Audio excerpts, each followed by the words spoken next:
You bet.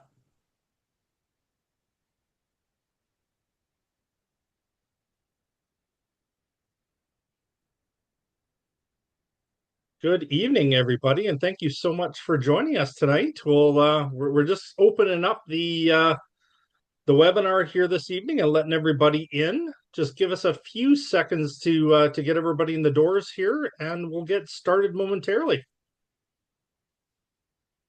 Here we go. Yeah, getting everybody in. I think we've got a good group tonight, Andy. I think we've got quite a few joining us this evening. I think so. I think so. Yeah. Here we go. All right. Now we're in here, I think. So, a couple more that are coming in. All right, for everybody that's here. Everybody's staying warm. Yeah, I hope so. Yeah. Yeah, I think we got one more that's coming in here and we should be good. But for the people that are in here for now, thanks again for joining us. Welcome tonight on a Wednesday evening. We appreciate you guys being here. The biggest thing to take away, just to start for a little bit of housekeeping, is most of this is going to go at a fast pace. So yes, it is being recorded. So there will be a recording sent out at the end of this, most likely tomorrow. But to keep everything going and to be able to chat and things like that, use the chat, ask questions as we go along. That way, one of us will be monitoring it at every time, and just to answer any questions that come up. And then at the very end of all this, by about 8 o'clock. We'll hang out with you guys and answer any questions we missed or anything else you guys have after the fact. So that's essentially what we got for now. So again, welcome everybody. I appreciate you guys being here. And I guess we are right after 7. We have a lot to cover, so we're just going to probably get right into this here with everybody in. I think you were just kind of waiting on there was one other person, but I think we're good now. So yeah, welcome everybody. Okay, first little thing for being here for us. I want to say thank you for taking time out of your evening, hanging out with us tonight. As mentioned, you guys are going to get a copy of the Complete Guide to Buying a Home book. It's got everything about buying your home in this book. I've done this about a couple of years ago now. A lot of the information there is still true today.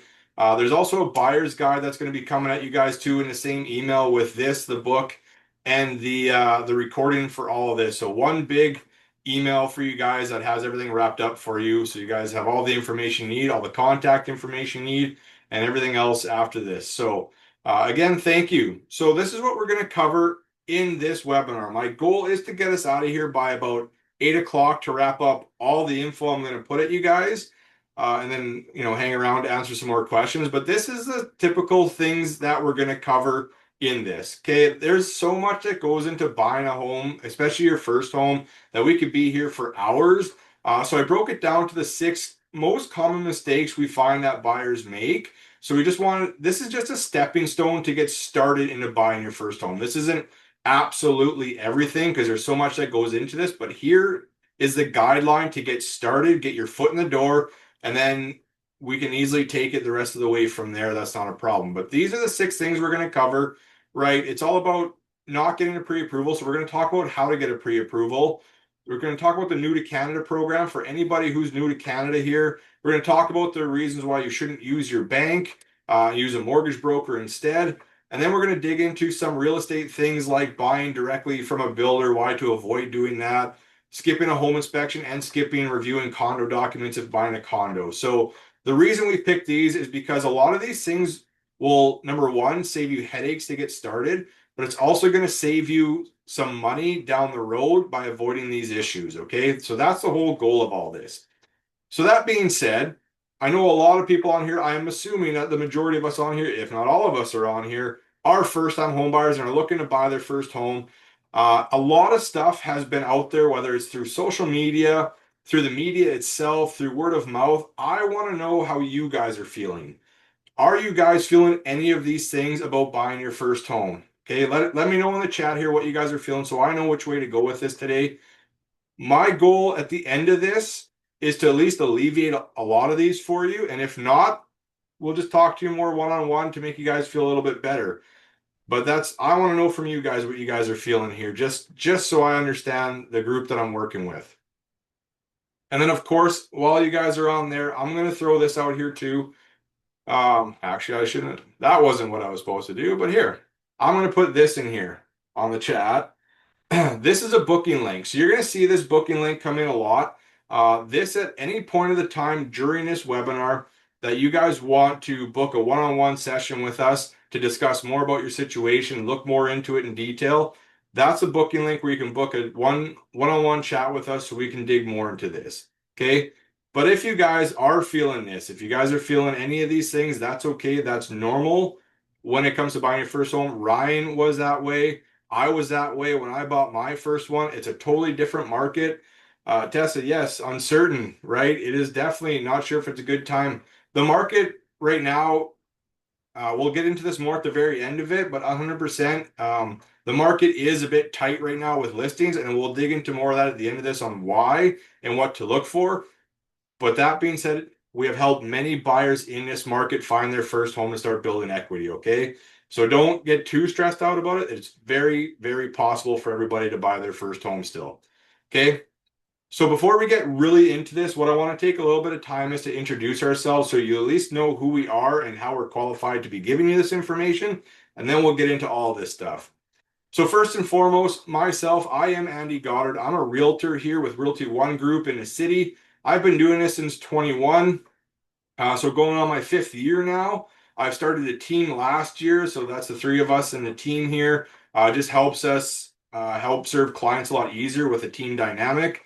I've helped many satisfied buyers and sellers and investors all around Saskatoon and the surrounding areas. So myself, I live in Warman. I've been in Warman since 2016, but I'm born and raised in Saskatchewan. This is where I started my family, so I now have three kids here. Saskatoon is my main hub that I serve, but I am licensed in all of Saskatchewan, so if I need to travel, I will. Obviously, if it gets a little too further out, then I'll start referring that out to other agents. But Saskatoon in the area is my main source. So when it comes to buying real estate, now there's two sides to it. One, you need a good realtor to help you find the right place, negotiate for you, make sure that the process goes smooth. But like the majority of us for first-time buyers, for most buyers actually, you do need some sort of financing unless you have all the cash to pay for it up front, but the majority of us don't. So you do need somebody to help you out with financing. So that's why in the last few years, I've met and teamed up with Ryan. He's one of the best mortgage brokers I've met and worked with. The things he can do for first-time buyers and buyers and sellers in general is amazing. So I'm going to pass it off to Ryan, the other half of this, let him introduce himself, then we'll get in onto this. Well, thank you so much for an amazing introduction, Andy. And I feel the same way about Andy as well. We he's the yin to my yang. We really have an absolutely wonderful relationship. We talk literally every single day, and having that team dynamic, working for you is so important. My name is Ryan. I have been in the mortgage industry for over 20 years here in I'm based out of Saskatoon as well, but we also handle all of Saskatchewan. So just because we're based in Saskatoon doesn't mean that we can only do stuff in Saskatoon. I work for the mortgage group here in my Saskatoon office. I've been in the mortgage industry, as I mentioned, for over 20 years in various roles, and primarily in the broker role. I've seen lots of different things over my 20 years in the industry. There isn't too much that throws me for a loop anymore. I have seen a bunch of different types of markets, types of clients. Slower markets, quicker markets, down markets, up markets, things like that, and really being able to navigate through all that and having a good history of how to properly navigate that is really how I'm going to be able to help you best. I am married. I've been married for over 30 years. I have two wonderful boys that are finishing up university here now. As I mentioned, I'm born and raised here in Saskatoon, and love the Saskatoon market. Love what we're doing here. Just a little tidbit about the Saskatoon market. It's actually top three most stable markets in Canada and the best places to buy. And they actually I think they just rated Saskatoon one of the best places to raise a family in all of Canada as well. So being in the Saskatoon market, you're going to find something that fits your budget, fits your affordability, fits your family's needs, and a great place to raise a family. So we love helping out with that as well. Having the mortgage side and the realtor side all in one team, super duper important. Really making sure that transaction goes super seamless for you as well.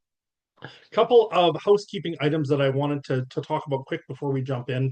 Andy mentioned the chat function. Please, please, please use that chat function. What we do find is, those that have the courage to ask that question, there's usually 5 or 10 other people that have that same question. So please have the courage to ask that question. We love questions. I'm going to be monitoring that chat function kind of behind the scenes. And when I'm talking, Andy will do the same. So we're going to make sure that we get those questions answered quickly and efficiently for you. So as soon as you do have that question, don't wait till the end. Ask it on that chat function, and we can help get that answered as well. We are going to talk a little bit about a market and stuff at the end. So even after the presentation, hang around for 5 or 10 minutes, ask us some questions, and we will kind of go through some Q&A at the back end as well. I'm going to flip it back over to Andy, and we'll get this presentation started. Thanks for joining. Awesome. Thank you, Ryan. Yes, so that is the real estate team here. We have a realtor, we have a mortgage broker, Ryan. It's going to be a really good team for everybody. Lots of good information coming at you guys. So, like I said, we're going to try and get you guys out of here by 8 o'clock, or at least wrap this up and stick around after 8. But let's get into this. Like I said, if you guys want to chat with us one-on-one on a more personal level, to dig into your situation more, definitely get that booking link a click and then book a time with us. We're happy to chat with you guys. So yeah, moving forward, what are the steps to home ownership? The big thing here. I could probably sit on this slide for hours because there's so much that goes into buying a house, from the first steps to the end steps. But I just want to give you guys a general outline of what it looks like and how it all works. Okay. So of course, learn what you can about the buying process. This is why we put this on, is to teach people the initial steps to it. But the number one most important thing when it comes to buying your first home is getting a mortgage pre-approval.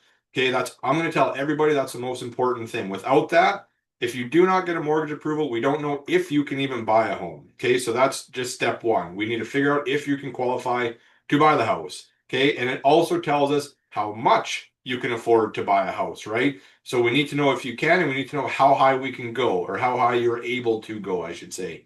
Okay, because we've had people that have decided they're going to start shopping before this. They get in love with these houses. Maybe they're $500,000 houses, maybe they're $600,000 houses, but then they find after the fact that they're maybe approved for 400 or 450, and dropping 50 to 100 to $150,000 on a home. It's very discouraging because there's a big difference in what you can get for those prices. So we just want to eliminate that and just focus on what the real budget is and set expectations there. Okay. So that is the very first and most important thing, is getting that pre-approval. Once we have the pre-approval, then the fun starts. We figure out what kind of property it is that you would want and would fit for you and your family, or whatever the case may be, right? So then we set up a search that's tailored for you, specifically for you, that's going to send you all the listings that are available now and that come out in the future. And then so my job is to tour you through these, because you can look at pictures all day long on the internet, but pictures do not do it justice. They're enough to show you, but you need to get in there and get a feel for the size of it, the layout. How do you think it's going to fit for you? If there's any weird smells, if things don't look quite right, right? That's the whole point of it. But once we tour enough places and you find the right one, that's where we decide to write up an offer and submit it to the sellers. Okay, so that's the big important thing. If there is room to negotiate, whether we can take money off the asking price, 100% I am going to do that. That is my job as an agent for you buying a home, is to find you the place for the right price. Okay, in a tight market where it's maybe more competitive, negotiation gets a little tighter and a little tougher. But if there's an opportunity for it, 100% I'm going to try for it. Okay, so once we come to an agreement between the buyer and the seller, we have an accepted offer, is what it's called. They've accepted your offer. We go into what's called a condition period. A condition is now things that you have to satisfy to make sure you are okay with the property. So number one, you have a pre-approval, but now that we have a place you want, now we can get the financing finalized. Now that we have a property and the exact price. So it gives time for the financing to get finalized and approved. It gives us time to do a home inspection, any other inspections we want, and any review of any condo documents if you're buying a condo. So that all happens within about 10 days to 2 weeks. And if any of those aren't satisfied by you, we go find you something else. It's built into the contract. If everything is happy and you're satisfied with all of it, then we remove conditions. It's now a firm sale. The house comes off the market and we just wait for possession day, whether that's a few weeks to a month or two. It all depends on each property. During that time, you finalize the financing, sign all the mortgage documents, you sign all the documents with a lawyer to transfer the title into your name, you get home insurance set up, and then on possession day, we go get the keys, or I get the keys, meet you at the property. We do a thorough walkthrough of it, and I hand you the keys at the very end, make sure everything is okay, and I walk away, and you are now a proud homeowner. Okay? Those are the basic steps to it. Of course, lots of stuff goes in between those things to make it happen. And our job, Ryan and myself's job, is to make sure, as a first-time buyer who's never done this before, that you know and understand exactly what's going on, what's in the contracts, and what's happening at all points of this transaction. Okay, so that's our job. But that's everything in the buying process, essentially, just the kind of the guideline of it. If you want to know more about it, click the booking link in there. We'll talk more about it. But we'll get kind of carried into the mistakes that people make, because this is where it's important to help you guys avoid these mistakes, understand what you need, and how to save money while doing this. Okay. So as always, mistake number one, like I mentioned, the very most important thing about buying a home is not getting a pre-approval. Huge mistake. Okay. Get that pre-approval before you even move on to the next steps. Okay. We need to know, are you able to be approved to buy a home, and how much are you approved for? We need to know your budget so we can shop within that budget and have those expectations set. Okay. The other thing that's important about a pre-approval is if we are in a competitive market and we have to compete with other buyers, when the other agent that we're submitting an offer to asks me, are you pre-approved or is your buyer pre-approved? If I say no, they won't even look at us. They'll just go to the next one. If I say yes, they are, now the sellers know that you have at least taken the process to do all your finances and you were already approved by a qualified mortgage professional, that you're able to buy the property. So it just gives them more reason to accept your offer. Okay. So what goes into a mortgage approval? That's the big thing. So one big disclaimer I want to give everybody that's on here. Mortgage approval is not black and white. Okay. It is not one size fits all. This is a general outline. Okay. Every single person on here and every single person that we have helped along the way have all been different from each other. Everybody's got different jobs, different credits, incomes, down payments. Everything is all different, right? If you work at the same job for the same pay than your neighbor, your two pre-approvals can be vastly different. Okay. So this is the three things that's needed to make it happen. However, if you feel one or the other doesn't work, or you think it might not work, it doesn't matter. Give us a call. We're happy to help work with it, show you how you can get approved right away. And if not right away because of one of these, we'll give you a guideline on how to get there as quick as possible. Okay.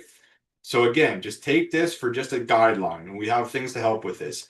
That is a great question. You can be a pre-approved. So I guess I should clarify this one.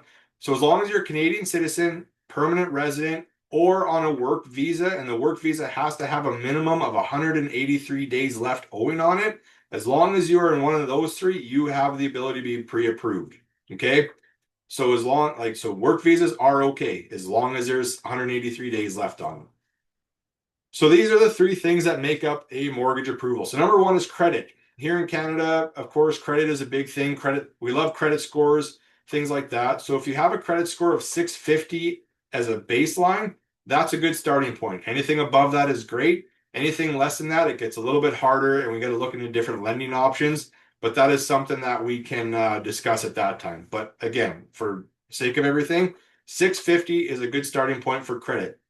As well as they also want to look to see if you have any credit cards, any lines of credit, any loans, any types of borrowed money that you pay back. They want to see how well do you do paying it back. They want to see, are you late paying those back? Are you on time? Are you diligent on it? Are you in bankruptcy? Are you in debt consolidation? Have you been through those?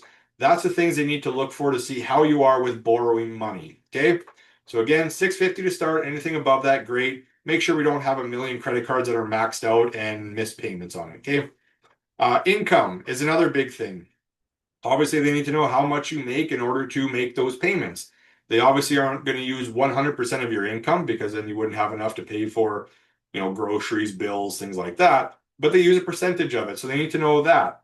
So typically what they do, now again, typically what they do is they take 2 years worth of your income tax returns and shows us a statement of what you made over the past 2 years as an average. Okay, that's typically what they do. Now, if you work for a job that pays you a salary, that is guaranteed hours and guaranteed pay. So remember that. As long as it's guaranteed hours and pay, we can get a letter from your employer that states that. We can use that too. If you work an hourly position, that your hours may, or that's, it's hourly position, right? It's not a salary. As long as, again, you are guaranteed hours and guaranteed pay, as long as we can see that, that's what we need to see. Okay. The reason why I emphasize that is because if anybody's working a job that doesn't give you guaranteed hours or pay, you need to have 2 years worth of income tax statements on that income in order to qualify. Okay. And what I mean by that is if you work at a job like Uber, Skip the Dishes, DoorDash, if you do like I don't know what's the other one. Like if you were commission based, or it's like selling cars, selling real estate, sales position anywhere. If you do kind of freelancing stuff, anything that doesn't have guaranteed hours and pay, they cannot use that until you have 2 years worth of that income returns to see that average. Okay, so that's why I'm telling you guaranteed hours and pay is the best thing. But again, if you're on contract positions, things like that, we can work with that too. But again, that's just what they typically look for. All right, just to see your income. And then the third and final things to make this all kind of click together is a down payment. So for Canada, the minimum down payment you need to buy a home is 5%, right? So 5% of the purchase price. So if you're buying a $300,000 house, you need 15,000. 400, you need 20. 500, you need 25,000, and so on. Okay, that's what you need to have for a down payment. Now, a down payment can come from a couple different places, okay? So number one is obviously the main one, which is your own savings. If you are new to Canada and you have money across seas, the best thing you can do is bring that money into Canada, into a Canadian bank account, and don't touch it for 90 days. That's the only way you're able to use it is here in Canada, sit for 90 days to be tracked, then you can use it. So that's something that Ryan is going to touch on a little bit more, okay? So the second way to use a down or to get a down payment is if you have RRSPs saved up, you can withdraw up to 65,000 per person to use for a down payment. So if you and your spouse are doing it, you can each take out 65,000 each. So the thing about using your RRSPs is please reach out to your provider who has it. Let them know you're doing it because you do have to start paying it back. I believe it's within the first 2 years, you have to start making installments back to pay that back. Okay, it's like a loan, except it doesn't go against your debt ratio. Okay, so it's like you're borrowing from your retirement to invest in this, but you do have to pay it back. Okay, so reach out to your provider to learn more about that, but that is an option. The third option we say is from the bank of mom and dad, but you can get a down payment gifted from an immediate family member. So what I mean is whether it's your brother, your sister, your mom, your dad, your grandma, your grandpa, those people can gift you a down payment. All right. And they just write a letter saying that this is a gift for you and you can use that. If, and there's one more way, and if you are part of the Métis Society of Saskatchewan, the Métis have a first-time home buyers program, gives up to $15,000 plus closing costs covered or some closing costs covered. So if you're a part of the Métis Society, reach out. I'll give you some good info on who to contact, how to get that set up, and it just works together as a down payment, as it typically would your own down payment. Okay. So those three things have to work with each other. If credit or income or down payment doesn't work, it doesn't happen. Okay. Down payment can also affect how much you can be approved for. So if your credit and your income can qualify you to go up to about 500,000, but your down payment is sitting at 200 or 20,000, then you're only good for 400,000, right? Your down payment will cap you of how much you can be approved for. Okay, so those things all have to work in together. And again, like I mentioned, this is all just guidelines. Just if you think one doesn't work, give us a shout anyways. Let us know. We're happy to work with you to show you that, hey, there may be an option, or here's what we do, or here's what you need to do really, and then we can get this done quicker. Okay, so just a guideline with this. Again, if you want to know more, book that call with us. We're happy to dig deeper into your own personal situation to see how we can help you more. But the nice thing about mortgage approval it is underwritten. So an underwriter will review it. They'll review your income, they'll review your credit, your down payment source, but they're super reliable and it tells us that maximum qualifying amount that we need to know to shop in. Okay. That's what's important about it. Now, if you're having still an issue getting a mortgage approval, the other last resort kind of option we have is maybe you use an immediate family member for a co-signer. So they can co-sign on the mortgage with you to help you buy it. Okay. This is kind of a last resort thing. Obviously, if we need to use it, we'll discuss it and if we can. So a co-signer has to be, again, an immediate family member. They have to be a Canadian citizen, a permanent resident, right? In order to use it, they have to be able to qualify to be on the mortgage with you too. So they have to have an income, right? So they're going to be committed to being a co-signer for you for as long as you can't be approved on your own.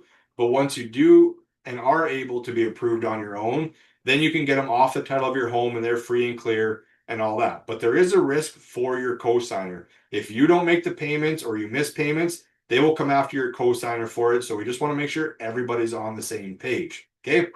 There is no extra cost to use a co-signer. The only thing that the only thing that would be an extra cost is if you decide to take them off the mortgage down the road. It is about an $800 fee from the lawyer. So some people choose not to do that. Just wait till they decide to sell the home. And once the home is sold, everybody's name goes off. And then you can go buy your next home on your own. Okay. But again, that's an option if you need to use it. And again, that's something that Ryan can discuss with you if we're having issues getting a mortgage approval for you. Okay. All right, so that's kind of the mortgage approval part in a nutshell. Okay, again, a guideline, basics of it, right? If you're unsure if you're still able to qualify for it, or you're unsure about any of those things I talked about, book that call with us. Let us help you to give you the right and proper guidance on what you need to do and how it can work. Okay. But I'm going to take a pause here for myself. I'm going to pass this over to Ryan because he's going to touch on the New to Canada program that helps anybody that's new to Canada help qualify for a mortgage, and he's going to explain all the details about that for you guys. Well, thank you so much, and some absolutely wonderful questions in there. I'm just taking a half a break off of the chat function to chat with you a little bit on the New to Canada program. We've actually got some questions already on it, so it's very timely. So number one, thank you so much for putting all the great questions in there. Keep them coming. Andy mentioned a couple of things. The fact that each situation is very unique, so true. You could be working both at the same place, making the same amount of money, have different down payments and different credit established. So each situation is so uniquely different. So Andy's put that booking link in there. Use it, guys. Please click on it. We want to talk to you one-on-one. The stuff that we're talking about today, is kind of that broad generalization, but we want to talk to you one-on-one. We want to get right down and find out your individual situation and find out how we can best help you with it within that situation, whether that's helping you, move money into a certain account, with helping you, maybe making sure that FHSA account is set up, checking the incomes, checking the credit, things like that.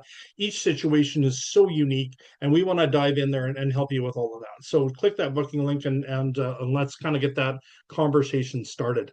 Now, I want to talk a little bit about the New to Canada program. It is very unique to first-time homebuyers. And what I mean by New to Canada is really anybody that's come to Canada within a 5-year, kind of that 5-year time period. Anybody that's been in Canada longer than 5 years already probably has Canadian credit set up. They might be on a PR status or a work permit, things like that. So really, we're talking people that have really just kind of landed in Canada within the last few years, and might not have things set up. As Andy mentioned, the three big pillars that we always look at are that income, that down payment, and the credit. So we'll talk about each pillar and the requirements for New to Canada. Now, one of the biggest first-time home buyer draws in that first-time home buyer market is new immigration into Canada. So not only is our government super aware that one of the biggest drivers of our economy is that new immigration market, but our lenders do as well. Our banks and our mortgage lenders do really realize that as well, that we want to get people coming into Canada into homes as quickly as we can. So they've got this program designed really to benefit our new to Canada people. Just to let you know how much that typically is, we're seeing over 1 million people typically coming into Canada each year, and that number continues to grow. Initially, it first started where everybody came into the major markets in Vancouver and Toronto. And for those of you that have been here a little while, you might know that those markets are now fairly saturated. They're very expensive to buy in those markets. So people really started to work their way inland. And we are seeing in Saskatchewan over the last couple of years our highest immigration all the way into the prairies because of the things that I mentioned earlier. Housing is the most affordable in Saskatchewan in the country. Okay, so it's the most affordable places to buy. Our wages are very strong. We have good employment opportunities here as well. So there's places to work, there's great homes to buy, and great availability to do that. So know that you're in a very strong, stable market. The other thing is that our market continues to grow. So the longer you wait to get into that market, people sit on the fence and they go, maybe I'll wait for rates to go down, or I'll wait for that property to get cheaper. We're already in one of the cheapest markets in the country, so that market continues to grow, usually about 3 to 4% every year. So waiting a year could cost you $10,000 or $15,000. So we've got some comments in there. Is now a good time to buy? Yes, absolutely. Now is a great time to buy. Rates have kind of bottomed out right just around that 4% mark. And we are starting to see more and more properties come on the market every single day. So there's lots of stuff that we can do to help you out. So let's kind of jump into the new to Canada stuff here. I'll start kind of on the income pillar and talk a little bit about what qualifies a new to Canada borrower. So as I mentioned, typically that new to Canada borrower is somebody that's come to Canada within the last 60 months or 5 years. Now, one of the questions we asked right away is, can somebody get a mortgage if they're waiting for their PR status? Okay, now, one of the biggest questions I get is what qualifies a new to Canada borrower? If you're already a Canadian citizen, this program doesn't really apply to you. So you're going to qualify just as a normal first-time homebuyer.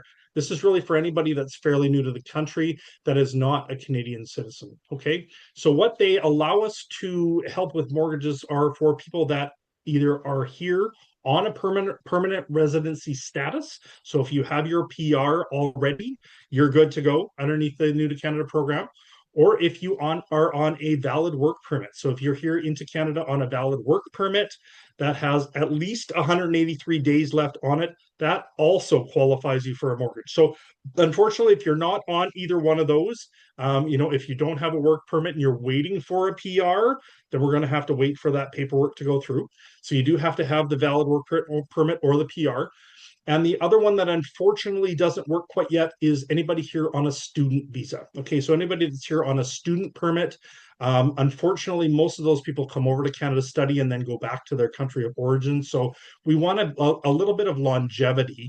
And know that if you're going to buy in Canada and in Saskatchewan specifically, that you are going to stay in the country. So that's why they kind of cut that student visa part out. But work permits, yes, or permanent residencies, yes. Now, one of the big pillars that we always talk about is that income pillar. It's a big one. Now, what we find typically is that out of the three pillars, most people coming to Canada do not have a lot of credit established. They may be moving money in for down payment, but the job status is typically the same as any other Canadian borrower. And that's typically how we look at it as well. So when we look at an employment, if you've got a guaranteed salary at your job, or you've got guaranteed hours at a certain wage, we can use that right away. So income is looked at pretty much the same with the New to Canada program as any Canadian citizen or any normal program. So no big changes there. What we typically see, though, and these are some of the questions we do get from our New to Canada borrowers. Andy mentioned, some kind of start and they take jobs that are, maybe a little bit easier to get. Maybe they fall underneath that self-employed status, or they're casual, things like that. Unfortunately, if we don't have the structure of a guaranteed set of hours or a salary, we need a 2-year history. If that is casual, if that's self-employed, if you start a company, if you're working for Skip the Dishes or anything like that, that's commission based. We do have to have some sort of structure and longevity. So the 2-year mark is usually what those jobs require before we can use that income. But if you have a 40-hour full-time work week at $25 an hour, we can use that right out of the gate. Okay. Now, the other thing we typically get asked a lot here, and this is quite unique. It was something that was fairly new to me when I started doing this, is people that are coming and maybe one spouse comes to Canada and the other one is still back in their country of origin. So we get asked a lot, "Hey Ryan, I'm here, I'm working, I'm full time. I work 40 hours a week, making $30 an hour, but my spouse is still working in our country of origin. He's planning on coming here in a couple of years, but can we use his income?" And unfortunately, the answer is no, because we have no way of really tracking that income or validating that income, or the fact that we don't know if that individual will be coming to Canada at all. So, unfortunately, anybody that is still working in their country of origin, we can't use that income. We can just use what's in Canada so far. So that's kind of a big question that we get as well. Number two would be that credit pillar. So we covered the income, and now we're going to cover the credit and the down payment next. So pillar number two is that credit side. Credit and down payment on the new to Canada really work hand in hand. Okay. We are fairly aware that when you're coming into Canada, you're not going to have a lot of Canadian credit established, if any at all. And you typically are going to have a down payment that is maybe coming in or that you brought with you. So these are kind of how they're going to work together to help lenders be comfortable with your mortgage application, even though you might not have a lot of credit. Okay, so for credit requirements, as mentioned, the New to Canada program does take this into account, that we know you're not going to have a lot established. You're likely going to come, you're going to get set up with a bank account and maybe a visa at a bank to start establishing that credit, but that's probably it.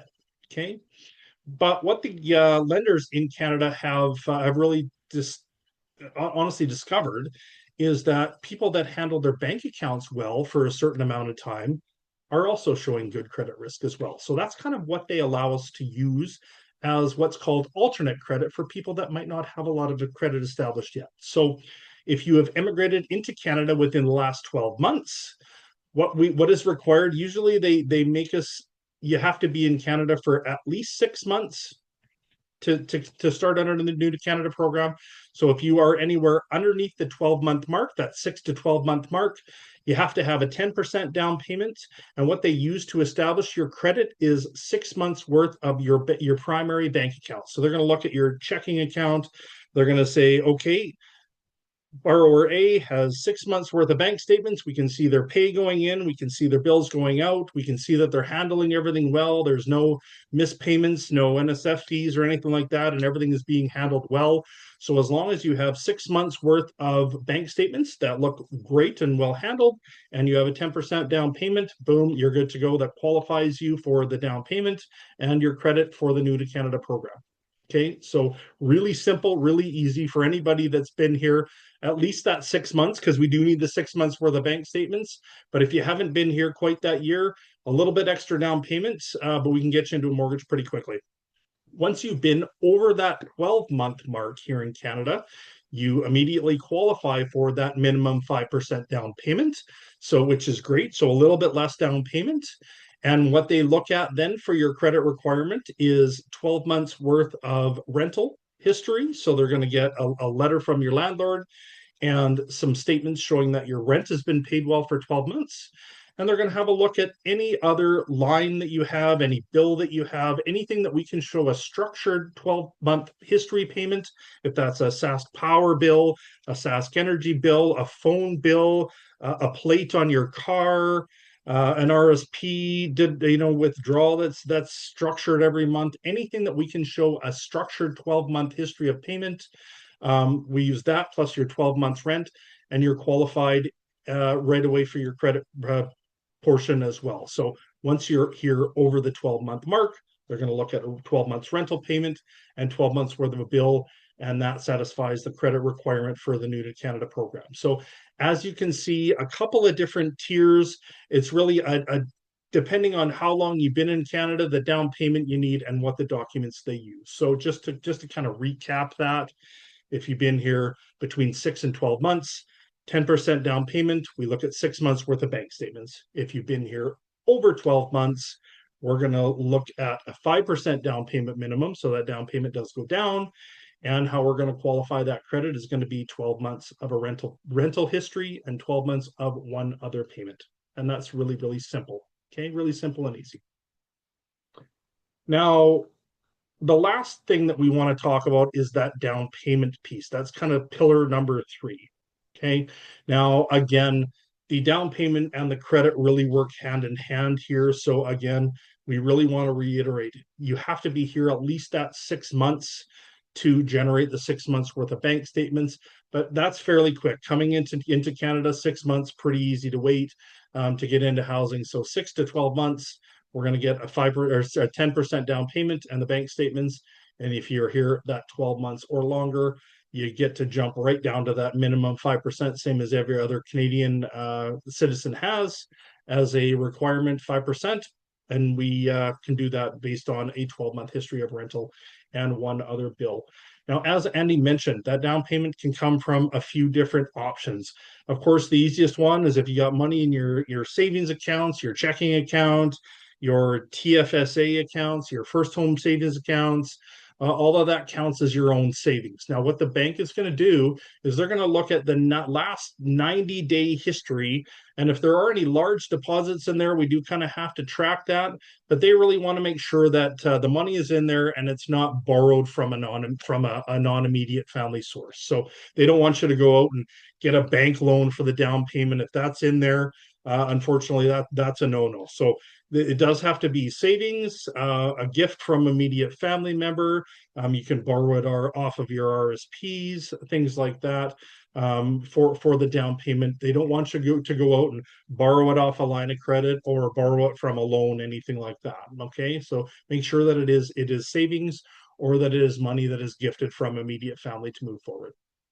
Okay, again, they are going to look at that 90-day history and make sure that the money has been in the account for 90 days. The biggest thing I want to talk about here is if you are moving money from overseas, the biggest thing we can tell you is get that into your Canadian account as quickly as you can. If that money is sitting in your bank account for the 90 days, it sits in there. We show the 3-month bank statements. Really, really easy to show the bank there. If there is multiple accounts, that can be a little more confusing. We can track it, but try not to have your down payment in 17 different bank accounts. Try and keep it fairly localized so that it's easy to track. It's easy to show the lender that it's in there for the 90 days and easy on our side as well. Now, if you happen to move money in within that 90 days from your country of origin into your Canadian bank account, we can still do that. What we're going to look is we're going to get the same 3-month history track record of your account in your country of origin. Hopefully that's readable. There are some countries that we aren't able to translate. So hopefully that's a readable document and we can translate that through. We need to show the wire transfer from your account of origin into your Canadian account. And then we will show the 3-month bank statements of your Canadian account showing the money landing in there and staying for the remainder of the 90 days. So it can still be done. Okay. I think that's about it on the down payment side. I did want to talk just kind of briefly on the gifted down payment. So it has to come from an immediate family member, mother, father, grandparent, or legal guardian. But their brother, sister do fall in there. So anybody in an immediate family range, the money has to be gifted. So a non-repayment factor in there, but we can absolutely use that. So if mom and dad want to send you $50,000 over to use for your down payment, all we have to do is have mom and dad sign a gift letter and show the money going into your account, and that money is fully usable as a down payment in Canada. Okay. There are many other nuances with the New to Canada program, but that's kind of the general overview of it. If you are a New to Canada client or you think that you qualify underneath the New to Canada guidelines, click that booking link. The biggest thing that we can do is talk to you early, give you some advice on maybe setting up a first home savings account right out of the gate, making sure the down payment is there, or a good plan to get that transferred into Canada, checking your income and make sure that we meet those credit requirements, really knowing your individual story and getting you set up the best way that we can. If maybe that's not right away, setting a good plan in place to make sure that you're ready to go as soon as you can. All right, Andy, I think we'll pass her back off to you and keep this train rolling. Awesome. Yeah, good stuff. There's a lot of good questions. So I wasn't ignoring anybody. I just all these questions were really up Ryan's alley. So Ryan, I'll let you kind of continue answering these ones. Make sure you No, no problem. I'm jumping back into the chat function right away. So if you haven't had your question yet, I'm on it. Awesome. Okay. Well, I got to keep this thing moving here to get us out in some time. So the next thing after all this we've talked about, I know somebody did ask or mention it above, and why the mistake number three about using your bank. Now, the thing about when you get mortgage approval, you aren't paying out of pocket for it or anything like that, right? Whether it's your bank or with a mortgage broker. But it is very important on why you should use, Ryan and a mortgage broker instead of using your bank. Now, banks are great. They're great for, your savings and things like that and having checkings accounts, and we all have them.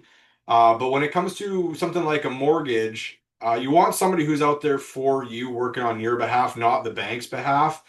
Trust me, doing this for about 5 years now, I've worked with a lot of different people from the banks. I've worked with great mortgage brokers. Mostly my stuff is Ryan. Um, but people do use their banks, and I have lots of issues with the banks. There are some good mortgage brokers at banks, but majority of them I've had nothing but issues. Okay, so we just want this to be a very smooth process for you. And this is why. This is why I recommend not using your bank for this. Okay. So the difference between a mortgage broker like Ryan and a bank is Ryan has access to over 30 different lenders' products. Okay. Much like shopping for things, you want to see a bunch of options before you pick the thing you need, right? When it comes to buying a home is no different, right? You're going to shop for the home that you want to look at. Well, getting your mortgage is the exact same thing. You want to shop it around to find the right product, the right program, and all that kind of stuff. So Ryan can do that, right? Where the bank, you go in the bank, it's like going into the dealership and saying, I want to buy an SUV, and they're only going to show you the one SUV. That's it. That's only option, right? So it's good to shop around. So to have Ryan, have somebody do that for you. Have Ryan do that for you. Shop it around, find the good product, right? One that works for you guys. He works the same hours as I do. So real estate is evenings and weekends a lot of the time, right? Pretty much nonstop.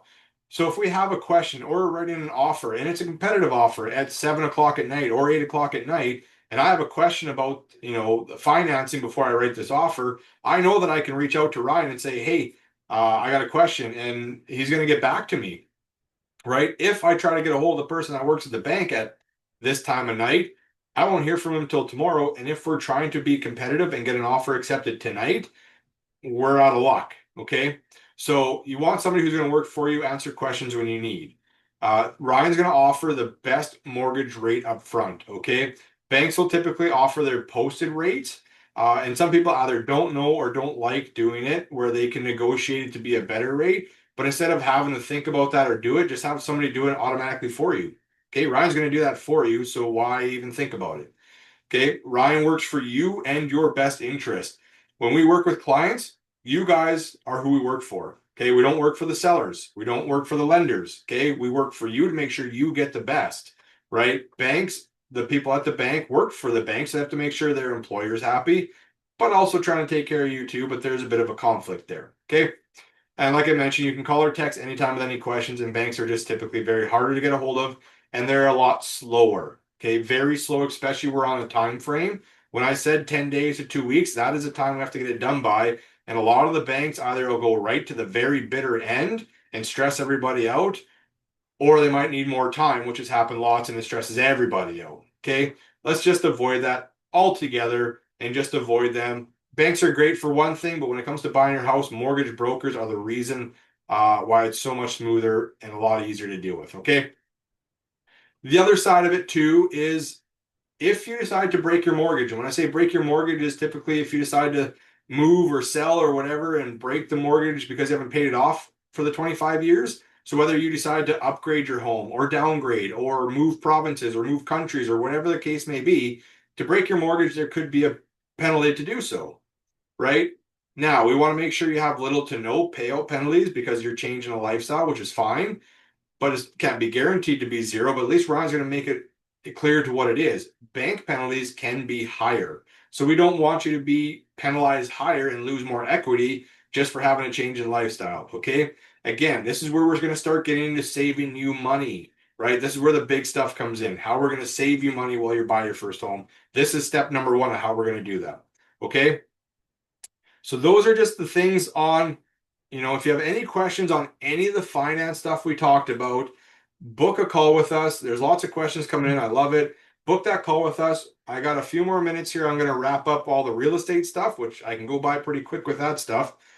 And then we'll kind of get to the end here. But that's about it for the finance side of things. So thanks for dealing with that. Now it's my turn, essentially.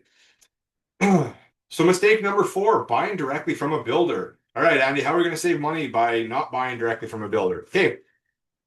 When you go to a builder, it's much like going to the bank, right? Like I mentioned, you're only going to one source, right? My job is to show you everything out there, whether it's resale homes, build or new build homes, right? And I'm not going to show you just one new build. I'm going to show you different new builds from different builders. I can tell you which builders are the good ones, which builders offer things, which ones are good to deal with, which ones you should avoid and are not fun to deal with and maybe have not very good work. Okay, you're buying a big investment. I want your investment to be good.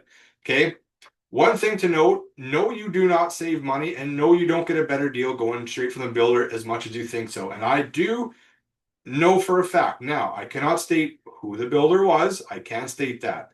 Okay, I'm not allowed to. However, I have had a phone call with a rep from a builder here in the city, and we were talking about it. And he did tell me that he's surprised at how many people come directly to him thinking they're making a deal, where in reality, you do get a better deal using an agent. And this is why. Okay. When you go to the builder, they'll sell you what they need to. They'll give you the price that it's at, and that's kind of it. And they'll say they take care of you. However, as an agent taking you to it, I'm still going to negotiate for you. Builders sometimes do not, I shouldn't say sometimes, builders typically do not touch the purchase price because most builders buy up a block of homes to build and they have a set price. If the first one is 550,000 and I offer them 545,000, knock 5,000 off, let's say. The next agent that comes along sees that I knocked him down 5,000, so they're going to knock him down 5,000 or more. And it just keeps going down and down the line. So eventually their $550,000 build now becomes a $500,000 build. Okay, so they don't touch the purchase price. They just leave it where it's at. What I do is I negotiate add-ons, right? So maybe it doesn't come with appliances, so I'm going to ask for appliances. Maybe it doesn't come with an air conditioner. We're going to ask for that. Maybe it doesn't come with a back deck. We're going to ask for these things. Okay, we're always going to ask for things to be added into it. And if it can't be added in for free, I'm at least going to get you a deal on it, whether you're paying half price for it or something like that. Okay, that's how we're going to save you money on a new build, by adding some add-ons that you're not paying out of pocket for. Okay, so again, you're not going to save directly directly off the top end, but there's some back end stuff. But you also don't have the knowledge going straight to the one builder because they're just going to sell you their product. They're not even going to tell you about the build down the street from you that could be a better option for you guys, maybe a cheaper option, maybe a more suitable option, right? That's why you need somebody who's going to help you show you that. And if you go directly to the builder and something happens during the buying process and you have to go against the builder, it is a lot harder to do it alone instead of having somebody like your realtor on your side and lawyers that we can contact and other builders, like the builders we can contact with my brokerage and things like that. Okay. We have people to fight for you. Like we said, we're here for you, not against, you're not going up against the builders on your own. Okay. So just a little bit of knowledge about new builds. Some buyers buy a new build first time, some buy resell the first time, but I just wanted to throw that out for you guys. Okay. How else am I going to save you money? Okay. I talked about a home inspection. Okay. Just so you guys are aware, I usually ask this, but we are running out of time. The typical cost for a home inspection is about $500. Okay. It is worth every single penny of it. I have had people say, well, 500 seems like a lot, but when you're buying a 300, 400, 500, $600,000 house, a $500 investment is nothing compared to what you can save. Okay, you get to know everything about the house, the outside of it, the inside of it, and the workings of it. Okay, when we do a walkthrough, it takes us about a half an hour. We can't check everything in a half an hour. It takes home inspectors, qualified inspectors, hours to go through the entire house. Okay, we don't have that much time, and I'm not qualified to test everything in the house, or I'm allowed to. Okay, we can't start turning on absolutely everything and digging into stuff. Okay, that's what the home inspectors are for. Okay, so this is where you're going to save some money. So this is what they check over. Okay, when we get a home inspection done, Takes them hours to do. We show up at the very end and do about a half an hour to an hour walkthrough, depending on what the home inspector found. Okay. But they check everything. The one thing a home inspector cannot do is be invasive. So they cannot open walls up. They cannot, you know, rip things apart to look into it. They can only see what they visually can see. But that's why they have the infrared technology, their cameras, their thermal imaging to check for any missing insulation, right? To make sure that nothing's missing. There's no heat loss or heat gain. There's no leaks anywhere, things like that. So they'll check all that to make sure it's sound and it's insulated properly. Then they'll check your electrical everywhere through the house, your electrical panel, every plug in every room of the house. They'll make sure that's good and not going to start a fire or an electrical issue. They'll check every piece of plumbing in the house to make sure there's no leaks. And if they are, we'll detect it and we can ask for that to be fixed. We're in the middle of winter in Canada here. It's cold. You want to make sure your furnace is working and not freeze your house out. So the furnace is one of the most important pieces in your house. So of course they open that up, they test it, they make sure it's all good. If there's an air conditioner attached to it, they'll test it if it's in the spring and summertime. If it's too cold, they can't test it. It is what it is, right? But they'll test the furnace, make sure that's working all right. They'll test every appliance in the house to make sure it's working and not leaking and functioning properly. They'll go up on the roof to check the roof. They'll check the foundation as much as they can to make sure there's nothing leaking on either of those. They'll check the exterior. They'll check the garage. Every single thing about the house they'll check and give you a list of everything they found. Okay. And they will find things. Trust me, they'll find things every single time, whether it's a new build or a resale home. Okay. The thing we are looking for is how severe are these issues? Are they just simple maintenance items to keep an eye of as you live in the house, just much like a car? A car you have to do oil changes on. You have to change filters. Same with the house. You've got to change the furnace filters. You got to do maintenance for the summer, maintenance for the winter, right? These are things they're going to point out for you. But the issues we want to know is if the furnace is working and if it's broken, if there's hazards like electrical issues, plumbing issues, what we can do if we find those is three things. We can ask for them to fix it and show us proof it was fixed before we take possession of the house. We can ask for a decrease in the price so we can fix it later on. Or if it's severe enough, we can walk away and go find a different property. Okay. This is a condition built into the offer that you have to be okay with this in order to proceed with the house. If this isn't okay by you, we'll see how we can do to fix it. And if still not, we'll walk away and go find something else. Okay. We're here to work for you. That's the point of this. And so how is it going to save you money? Well, if you don't get this done and we find out your roof has a leak or your foundation has a leak, or there's electrical issues that could cause a fire, we're looking at tens of thousands of dollars to fix these things, okay? Here to save you money. Don't skip a home inspection, even if it's a brand new home that was built. I've bought many first-time home buyers new builds, and we've had home inspections, and there was stuff found. At least with those things, you can take it to the builder because you have warranty and say, hey, fix this, right? That's the nice thing about those ones, but still get it done no matter what, okay? All right. Again, you want to know more about these things, book a call with us. We'll discuss that, but that's more of a down the road kind of thing. And we are getting close to 8 o'clock, which is perfect because I got one more thing I want to touch on with you guys, and then we'll get into the Q&A session. All right. If we're buying a condo, because they are pretty popular for first-time buyers, whether it's an apartment condo, a townhouse, anything that has a condo connected to it. When we write an offer for a condo, it is mandatory you get a copy of the condo documents. It's called an estoppel. Okay, it is mandatory that the buyer gets it, the seller pays for it and gives it to you. Okay, what is not mandatory is you having a lawyer to review it. Now, so you guys are aware of how this works, as a realtor, I'm actually not qualified to discuss the workings of the estoppel with you. The lawyers are. Okay, we are going to have to pay for a lawyer to finish a transaction. So we'll get one on board, we'll get them to review it, and it's just part of the cost to do the transaction. Most of them will just include it for free for you. Okay, and they'll look over it and make sure everything is good. So what's in these things, though, is what I can explain to you is that they have things like the reserve fund, the maintenance fund, how much the condo fees are, how much of the condo fees go to different things, the bylaws of the property, what you can and can't do with it. Maybe it has renovations you can and can't do to the property, right? It tells you what needs to be fixed or what has been fixed, gives you the meetings of the minutes of the minutes of the meetings that they've had throughout the year, so you are understanding of what's going on with the condo, how well it's run, and a reserve fund study. Okay, these are all very important. The main thing we want to know about this is if for the reserve fund is how much is in the reserve fund. Because the reserve fund is how much they have saved up for anything that they need to fix in the future. Okay. So let's say a leak in a roof happened on the condo unit. They're going to dig into the reserve fund to fix it. Okay. Not out of pocket from you. It's part of the reserve fund.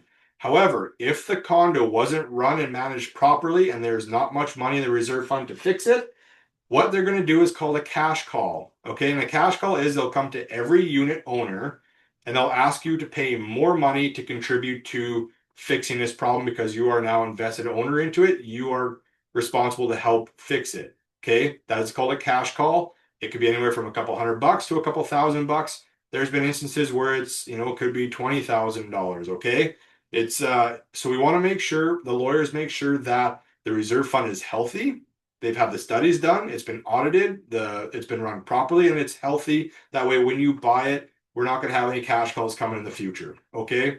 Also, we want to review the bylaws. So if there are renovation bylaws, especially for like apartment condos, maybe they'll say you can't replace the carpet, but you do, and you put laminate flooring down, and they catch you, you could be fined and have to rip it out and re-put the carpet in, which could double your renovation costs.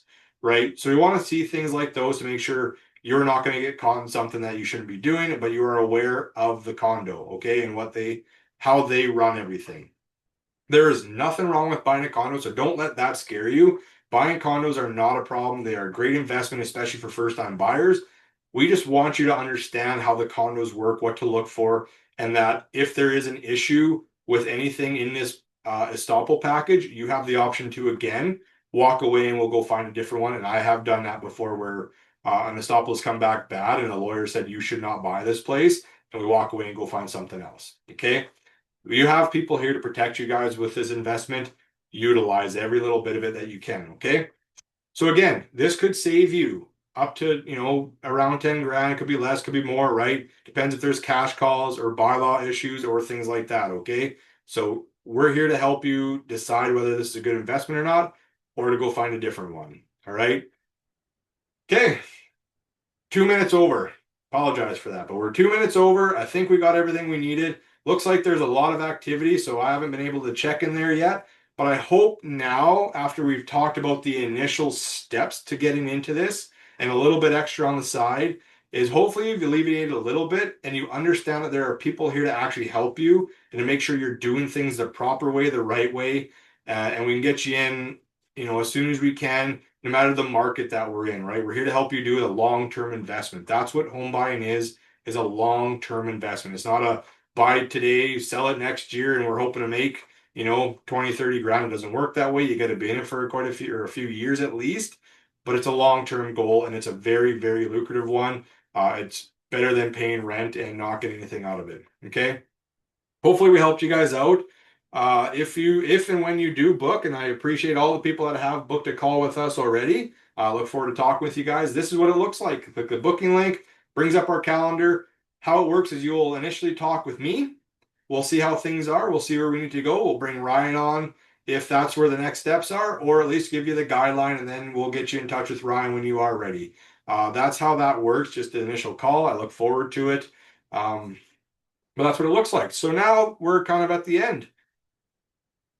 So it's up to you guys. You guys can stick around. You guys can ask more questions. We're going to run through any questions that we missed and need to touch more on. But feel free to stick around, talk with us, hang out with us, and we appreciate it again. I'm going to let Ryan back in on this too, so I can give myself a bit of a break. I'm actually still in the middle of we had a ton of great questions coming in. I still have a few left here, so I'll finish up this one here if you want to talk for about 30 seconds, and then we'll maybe do these verbally so they have we can just kind of track them that way. So give me 10 seconds, just finishing up a quick answer here. Okay. No, that's all good. So I appreciate everything, you guys. I appreciate you guys sticking around. I'm going to just look down here. There's a lot of good stuff here. So we're going to get into all these questions here. I'm going to throw this booking link back in for you guys just so we can start that process again. But I'm going to see if there's any Okay, I'm just gonna look back to see what do we got going on here. Okay, I think I'm back here. Yeah, so I just saw your comment. These are all great questions. Yeah, Oh, there they you go. were That's there good. there was some absolutely wonderful stuff in there. I mean, you guys are brilliant. You tested our knowledge Jeez. great. So everything from builders and GST rebate clauses to different types of savings accounts to postgraduate work permit. Great Yeah, question, I Kiki. that was the first time I seen that Unfortunately, one. what's that? That's the first time I seen somebody ask about that. It's super unique. Yeah. So I mean, I'm hoping that was the PGW permit that you were looking for, Kiki. There, unfortunately, like it's really kind of a student visa. Like it's really a student permit, and it's for postgraduate work. It's not permanent, so they don't allow us to use it. They do again. They want that work permit, that structured work permit, or the PR status to be able to move forward. But usually people in those situations have applied for that PR status pretty quick. So the big thing is postgraduate work. It's usually done on a grant program and it's not permanent. So that's kind of the thing. Most lenders have a problem with it, is it's not a permanent income. Okay. There's a Who do great we have question. here? This Hagar. one I wanted. If I'm in, sorry, go Sorry, ahead. I just wanted to jump on this one because I feel this is important for everybody to hear, and then I'll wrap back into this. But Tessa asked a very great question, and I usually try to throw this in somewhere, and I forgot to. What would be the cost of going ahead with both of us and buying a home? That is a fantastic question. Short answer, it doesn't cost you anything. Okay, simplified, you do not pay out of pocket to use Ryan and myself services. Okay, full transparency on how real estate works. When you go to sell your property, that is where we charge commission. Okay, so we're going to charge you commission to sell your home, and we split that commission with somebody who brings us a buyer, because without a buyer, we don't sell the home, right? So we split that with them. So that's where we get paid to do this. Okay, as a buyer, you come in, you get a mortgage process through Ryan. You don't pay Ryan a dime to get your pre-approval and your financing approved. Okay, that's all on back end loan stuff, right? But you don't pay out of pocket or a dime to any of us to do any of this. We essentially, it's going to look like we're working for free for you, but trust, we do get paid in the back end of things, but not from you guys. Okay, so just wanted to clarify that for you. Sorry, Ryan, for cutting you off on that one, but that one I thought Yeah, no, I should I'll share. just kind of piggyback on that a little bit. Tess, a great question. Yes, our services are absolutely free. What I will guard against is that we're kind of taking a chance to, give our expertise and our help up front with the knowledge that that purchase will close and that mortgage will close down the line. So, you know, um, please be aware that we are not paid a dime until that mortgage funds and until that possession date goes through. So, all that we ask is that once you make the decision to use Andy and I as a team, that you don't shop us around. You're not out, using our services and getting the pre-approval done and using all the income, and then you're going to take it somewhere else at the end. We ask, our time is very valuable. We're putting a lot of trust in you and giving you everything that we have up front. All that we ask is that we want to go through and complete that for you too. So please don't shop us around at the very end and move it somewhere else. All that we ask is that once we've put the work in to help you out, that you do kind of stick it out with us and allow us to redeem that commission at the back end. There's nothing, no cost to you anywhere in that. All that we ask is that you kind of do stick it out with us so that we can get paid for our services as well. Just kind of moving on. Some questions here. One from Hagar. If I'm in Saskatchewan less than 6 months and want to buy in Toronto or Ontario, is that possible? A couple of things there, Hagar. Are you 6 months in Saskatchewan or are you 6 months into the country? If you're 6 months into the country, yeah, I mean, you can still do buy property, in Canada. These are Canada rules, not Saskatchewan rules. So you can buy property underneath that New to Canada program.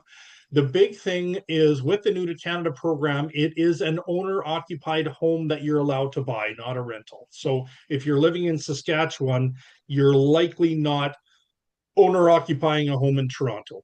that might be, you might be transferring there or something like that, and that might not be the situation. But if it is a rental property, unfortunately you can't use that for the new to Canada program. If you are buying, something and you're moving to Toronto, you can absolutely still use the new to Canada program. I will say and I think I speak for Andy here as well, we're not licensed outside of Saskatchewan, so we wouldn't be able to help you with a mortgage or a property out in Ontario, but you can definitely do that. So hopefully that answers that question as well. Great question here from Nicole. I learned you can change from a variable interest plan to fixed, but can you do the opposite from fixed to variable? Great question there. It's not that you can really change what the variable mortgage has as an option. So what a variable mortgage is a mortgage that floats up and down with prime rate. So if you have like maybe a line of credit at the bank or something like that that has a prime rate attached to it, what happens is that rate will float up and down with the economy. So, sometimes if the economy is, rates are dropping, you can get a better interest rate on a variable rate mortgage.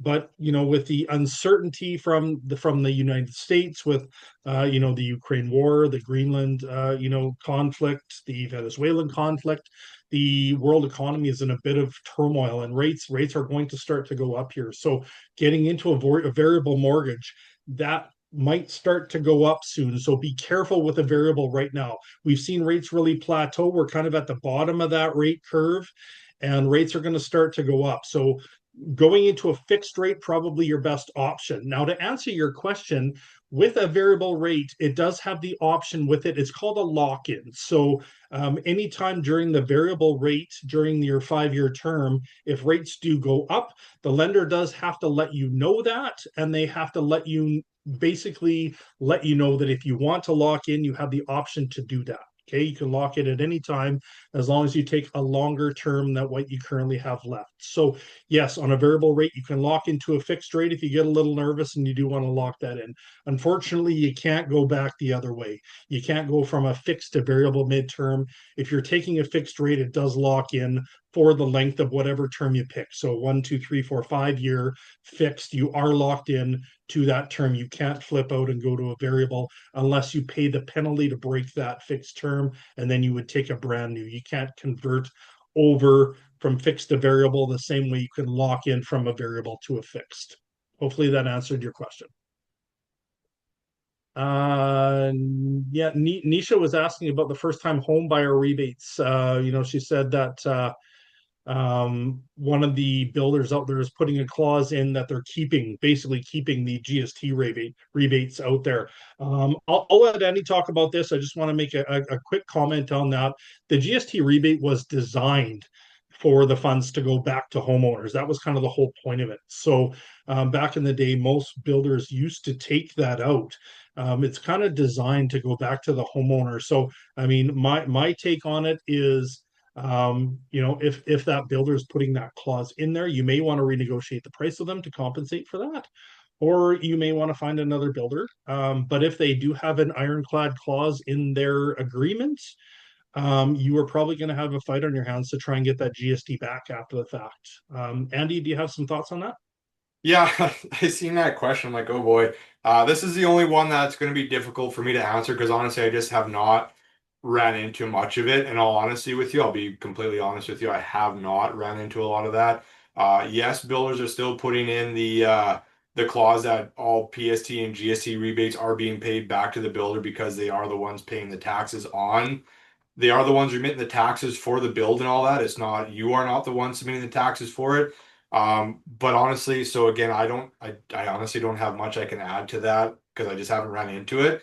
But honestly, that's a great question. I am meeting tomorrow with a lawyer of mine, and I'm actually going to bring that question up to get more transparency for you guys on that. So, sorry I can't answer it clearly for you, but I am going to find out more for that to see how we can help homeowners with that whole GST rebate.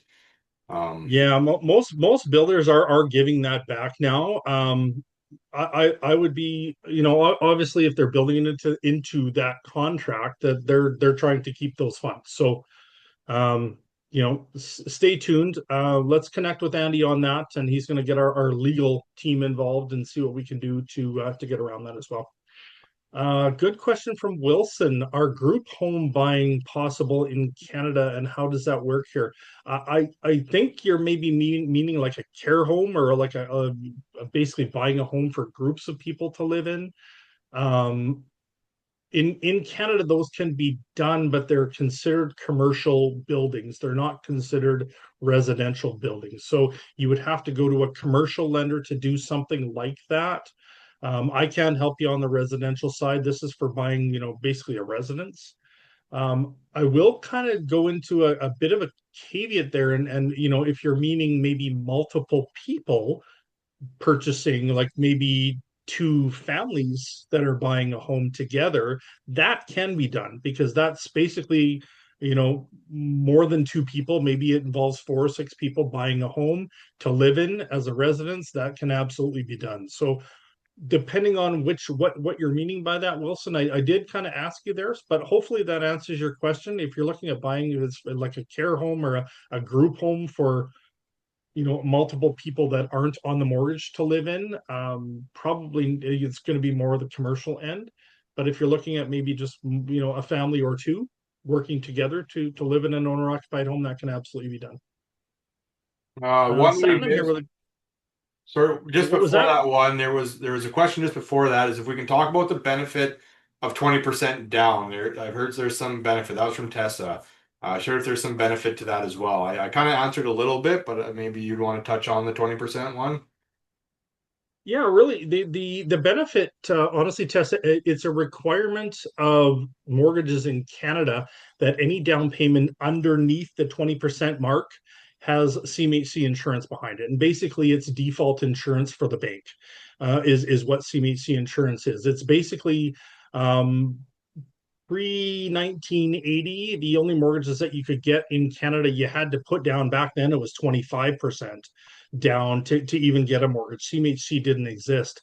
Now, the government really decided that their housing prices were starting to rise, and most people couldn't raise the full 20 or 25% back then to get into a home. So they developed this CMHC program to not only allow home buyers to get in at 5%, which is the minimum in Canada, but to make it palatable for the banks as well. So the banks wanted some leverage. They wanted the 20 or 25% down to lend out. And the government said, well, what if we have insurance on that you're covered if there's a loss? Will you be okay to go to the 5%? And the banks agreed. So that's kind of what the CMHC insurance is basically covering the bank in the event of a loss. So any down payment underneath 20% by law has to have the CMHC insurance. If you go over 20% or over, you don't have to pay that because the bank now has their leverage. They have their coverage that they're comfortable with. They don't need the CMHC insurance in the background. So you're going to save that CMHC insurance premium. Just to let you know, at 95% loan to value, so at a 5% down payment, that CMHC insurance is 4% of the purchase price of the home. So just to kind of let you know, or sorry, of the mortgage amount, not the purchase price of the home, of the mortgage amount. So 4%. So you would save those funds, just to kind of let you know, usually in that $400,000 to $500,000 range, that CMHC premium can be $12,000 to $13,000. It's encompassed into the mortgage as a whole, so you don't pay that up front, but it is added on to the total mortgage that you pay within your monthly payments. So you would save that CMHC insurance premium by going with the 20% down. That's typically the big savings you're going to have with going with a larger down payment. Question here from Satnam. Can you share single family detached house price just to tell us what the market is? Really, that depends on what type of a home you're looking for, and I'll pass that over to the real estate expert to handle that one. Yeah, that's very, very generalized question.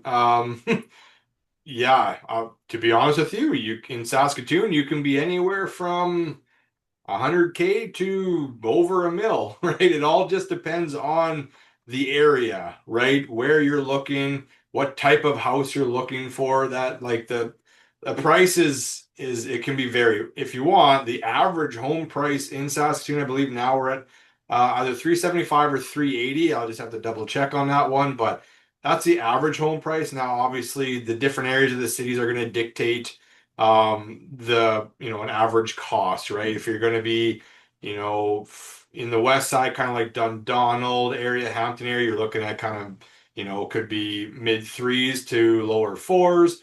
If you're, up, and then some in the Hamptons area, you can get up to the fives and sixes, depends on what you're looking for. Stonebridges is in the fives and sixes, right on average.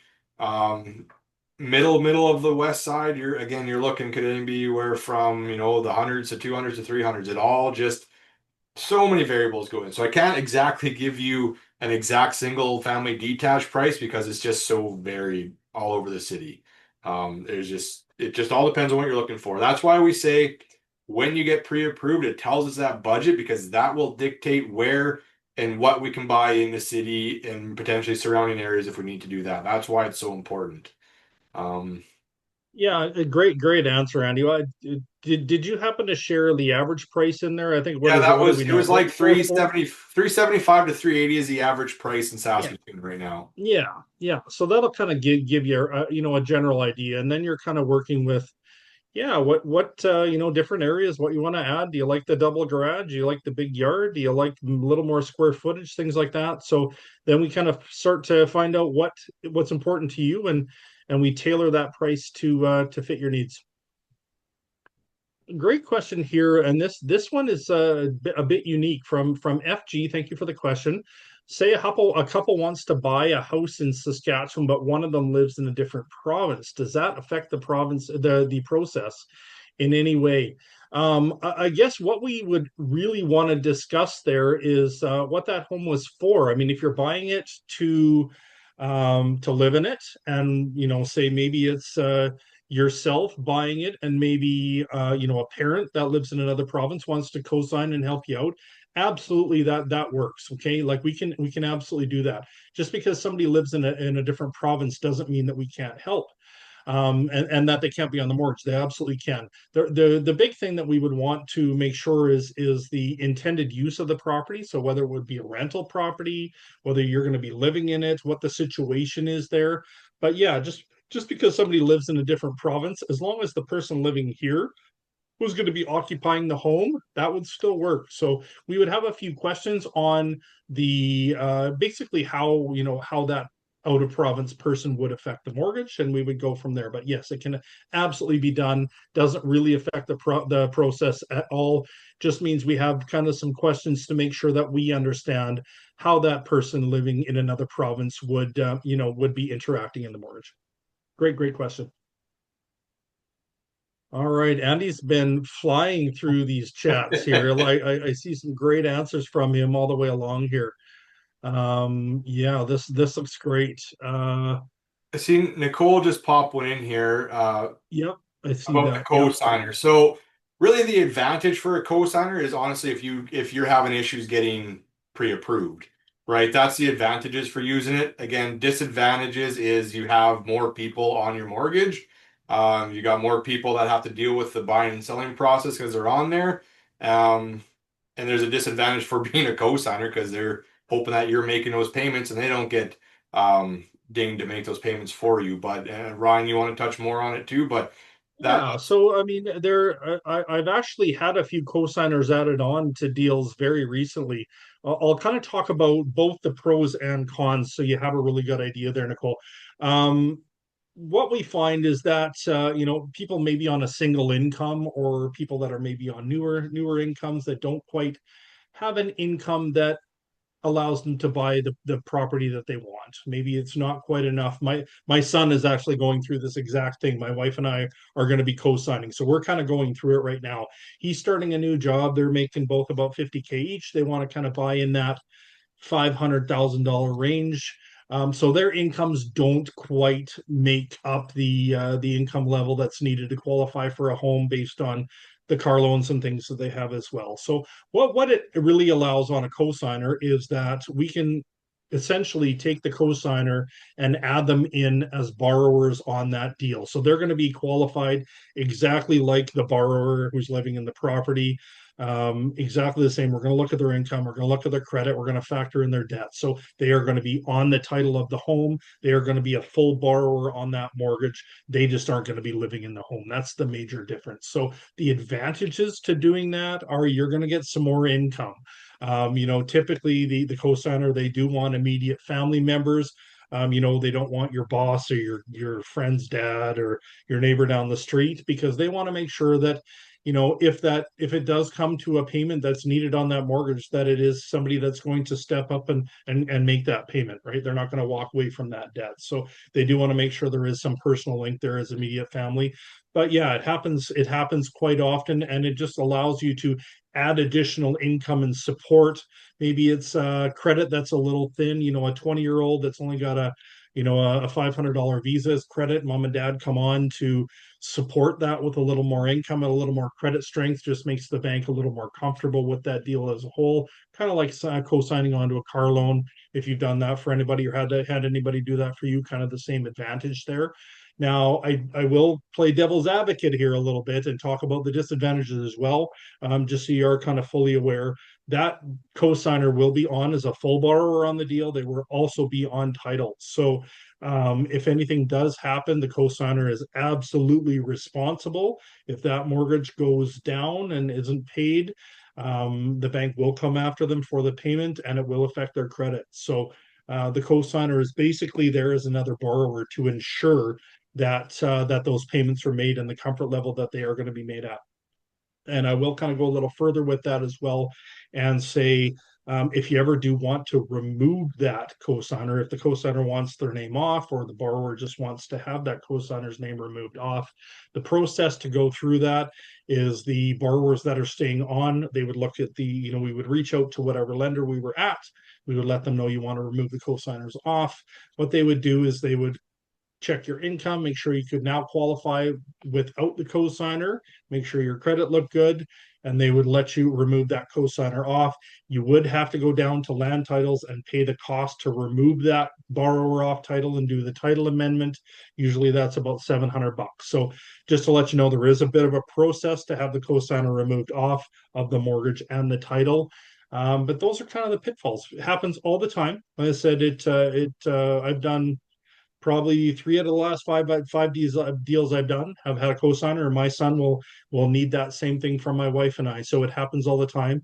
And it can give you some good lift to get you into a property that maybe the income doesn't quite support yet, but you're comfortable with knowing that that income is going to be increasing in the future to cover that. Hopefully that answered your question. Yeah, perfect. Thank you, Nicole. Awesome. Okay, I don't think we have too much else. I think we've kind of seen a few. Oh, I do see one from Nisha. This has been posted a couple of times. I didn't answer it kind of further up. Whether a person is eligible to withdraw tax-free from a first home savings account if buying a property in the same year of contribution made in the first home savings account, and how the date of booking and the date of possession affect the withdrawal. Great question. Um, Honestly, you can pretty much put money into the first home savings account. Each year has contribution amounts. I think they're about 8,000 per year now. You can put that in each calendar year. You can get put in up to your contribution amount per year. You can actually take that out right away. So there are huge advantages to the first home savings account. I recommend everybody go get one if you're looking at buying a home and you are a first time home buyer. Because you're going to get not only the tax break, so basically the same benefit that an RSP has. You get the tax break on your taxes for money that goes into the first home savings account, and you also get the dual benefit of all the interest that you earn in that first home savings account is tax free, like a TFSA. So you get the benefit of an RSP and a TFSA all together in that first home savings account. So do it, open it up. But what you're asking about is the timeline. Yes, you can put money in that same year. You can take it out. So if you go and put money in for the 2026 year, you put your 8 grand in, and then in April you want to redeem those funds out, you can absolutely do that. Hopefully that was the answer to your question. Tessa, can you talk about what benefits we can expect on tax returns for buying a new home? Yeah, that's really, I mean, for first-time home buyers, we get asked a lot what the programs and benefits of being a first-time home buyer are. They used to have, like way back in the day, Tessa, only first-time home buyers were allowed to use 5% down. Everybody else had to use more. That was really changed by the government quite some time ago. Now everybody qualifies for that first-time home buyer 5% minimum. We did have a grant that was pre-COVID, I guess, kind of right around there, maybe a little bit after, that there was a grant that was offered for down payment. That program only lasted for a couple of years, so that kind of went away. The big benefits now on a first-time home buyer, you get a 30-year amortization. So you can spread that mortgage out a little bit longer.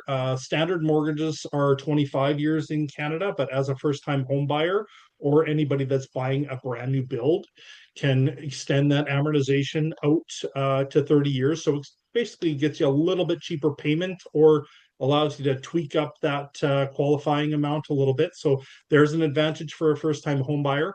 And on the tax returns, there's a portion that you get. I want to say it's about $1,700 that you get to write off on your taxes for the year that you buy. You get to write off. I said I think it's about 1,750 on your tax returns that you get to write off for being a first time home buyer. It's not a huge amount, but it's something.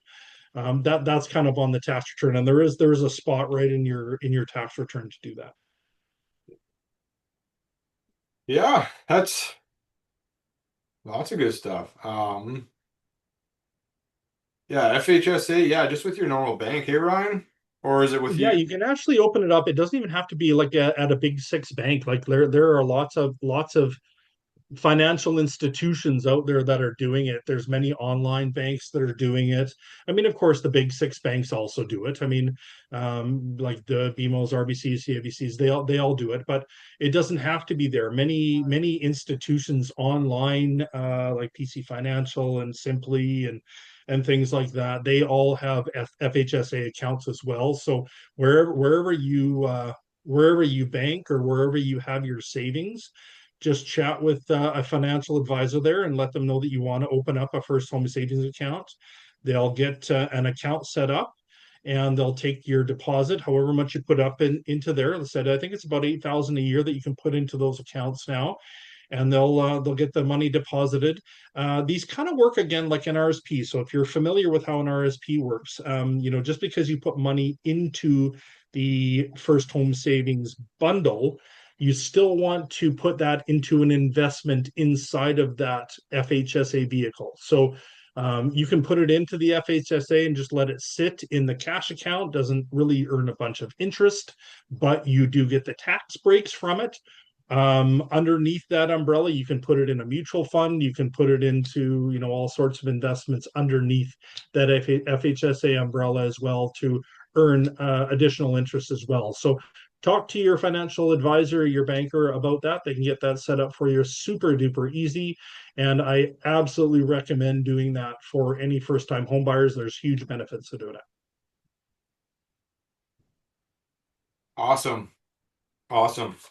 Lots. That is probably one of the more engaged ones we've been on with all the questions. It's been awesome. Absolutely loved it, you guys. That was a lot of fun. And really that's kind of that's what we do, guys, is we're really going to work with you, and you can see by the questions on there the amount of individual situations that we kind of talked about. Each system, each situation, each income, each down payment is so unique to you, and we want to learn your story. We want to learn kind of exactly what we need to do to work with your type of income, make your down payment work, get you some guidelines and steps to get that set up if it's not quite ready, talking about qualifications, and really get you all the questions answered and the advice to help you get started at the pre-approval stage. But we're also here to walk through all the steps in getting that home buying process done. Walking through on my side, walking through the mortgage approval and getting your documents collected and dealing with the lawyer and getting your down payment ready. And on Andy's side, really having a great meeting with you, finding out what's important, areas and types of homes and all that sort of stuff with your family and what fits you best. And getting the appointment set up and finding great homes for you to look at and all that sort of stuff. We're going to be walking with you all the way through that process, and there with you all the way through. So um sorry, okay, Wilson, sorry. Yeah, we did talk about that question a little bit further up, Wilson. I'll kind of talk about it again though here. Yeah, our group, the group or care homes. Yeah, so what I had asked you there was, you're asking if buy a group home buying possible in Canada. I Are think you referring to like a group care home with many people living underneath one roof, or are you talking about maybe two families buying a home that they're gonna occupy? So if you're talking about like a care home facility or a group home where like kids in a group home go, that's commercial. That would be a commercial lending end, and you would have to go through a commercial. That's not really a residential type of a home. We do know lots of situations where people have care homes, and they have, maybe people at end of life, or people in medical situations, or people with brain injuries, things like that, live and they're taken care of. Those situations, that's a commercial business, so that would be buying a property for commercial purposes, and would have to be done through a commercial channel, not here through the residential channels.